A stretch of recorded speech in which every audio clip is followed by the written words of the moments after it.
ভালো আছেন আপনি? আমি ভালো নাই। আমার সামনের উইকে আমার বিয়ে ঠিক হয়ে গেছে। আপনি প্লিজ আমার এই বিয়েটা ভেঙে দেন। প্লিজ প্লিজ যেভাবে হোক আমার এই বিয়েটা ভেঙে দেন। এখন আর পাগলামি করার বয়স আছে? আপনি দেখতে যতটা ইয়ার না লাগেন, ওটা কিন্তু বয়স হয়েছে। বিয়েটা করে ফেলেন। হ্যাঁ আমি বিয়ে করব, কিন্তু সেটা আপনাকে। আমি আপনাকে ভালোবাসি, আমি সেটা বলতে পারিনি কখনো, কিন্তু আমার মনে হচ্ছে এখন এটা বলা উচিত।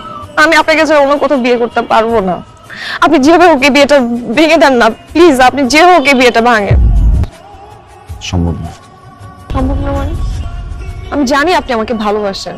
ভালোবাসা হচ্ছে এক ধরনের ফ্যান্টাসি, আর এই ফ্যান্টাসি মাঝে মাঝে রিয়েলিটির কাছে হেরে যায়। আমার রিয়েলিটি হচ্ছে আমার মা, আমার বাবা, আমাদের সংসার। ধরে নিন আমার ফ্যান্টাসিও আমার রিয়েলিটির কাছে হেরে গেল। আমি আসলে এই মুহূর্তে বাবা, মা, সংসার এর বাইরে কিছু ভাবতে যাচ্ছি না। আমি সরি, আপনি বিয়েটা করে ফেলেন। আমি আপনাকে ভালোবাসি, আমি আপনাকে ছাড়া বাঁচবো না। পৃথিবীর সব প্রেমিকাই বিয়ের আগে ঠিক এই কথাটাই বলে তার প্রেমিককে, কিন্তু বিয়ের পরে তারাই আগে বলে যায়। নতুন মানুষ, নতুন সংসার, নতুন স্বপ্নের উপরে সবকিছু বলে যায়।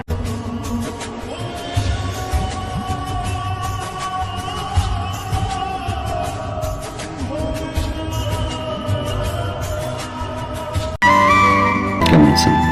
ভালো। আপনি? ভালো।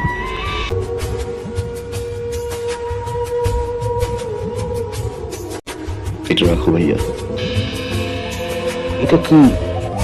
1.5 লাখ টাকা। 1.5 লাখ টাকা? কেন? ওই যে তোমাকে না বলে নিয়েছিলাম। এটা লাগবে না। ছোটখাটো থেকে 1.5 লাখ টাকা একটা মোটরসাইকেল দিতেই পারি। রাখতে এটা লাগবে। রাখ রাখ রাখ। থ্যাংক ইউ ভাইয়া, থ্যাংক ইউ। তোমার কাছে এটা 1.5 লাখ টাকা হতে পারে, আমার কাছে অনেক কিছু। তোমার এই 1.5 লাখ টাকা আমার এই জীবনের মোড় ঘুরিয়ে দিয়েছে ভাইয়া। অনেক কিছু শিখেছি, অনেক কিছু দেখেছি, অনেক কিছু পেয়েছি ভাইয়া, আবার অনেক কিছু হারিয়েছি। পরে এসে আমার মনে হলো এই টাকাটা তোমাকে ফেরত দেওয়া উচিত, কারণ এই টাকাটা আমার কাছে এখন বলছে। রাখো ভাইয়া, বাবা মায়ের জন্য দোয়া করবা। আশীর্বাদ। বসবি না, কিছু খাবি? যে বাসা এখন পর্যন্ত আমার বাবা মাই খেতে পারেনি, সে বাসা আমি খেয়ে কি করবো ভাইয়া?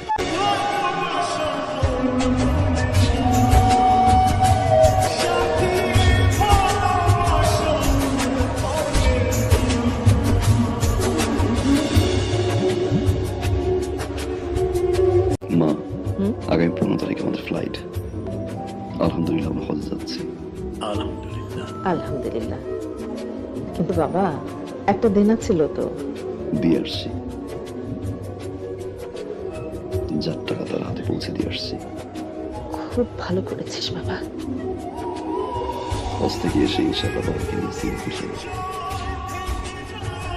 হার্টের ট্রিটমেন্ট ওখান থেকে বাড়ি আসবো। কিন্তু বাবা, আমরা এই যে সবাই মিলে আমরা হজ করতে যাইতেছি, কতগুলো টাকা খরচ হইতেছে।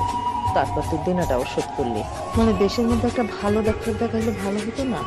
সিঙ্গাপুরে যাওয়ার দরকার কি? দেশের ডাক্তার তো পারবেন না, এত কিছু করতে পারবে না। আমি যতদিন আছি তোমাদের সেবা করে যাবো। সারা জীবন তো চালাই গেছে, একটু সেবা করার সুযোগ আছে।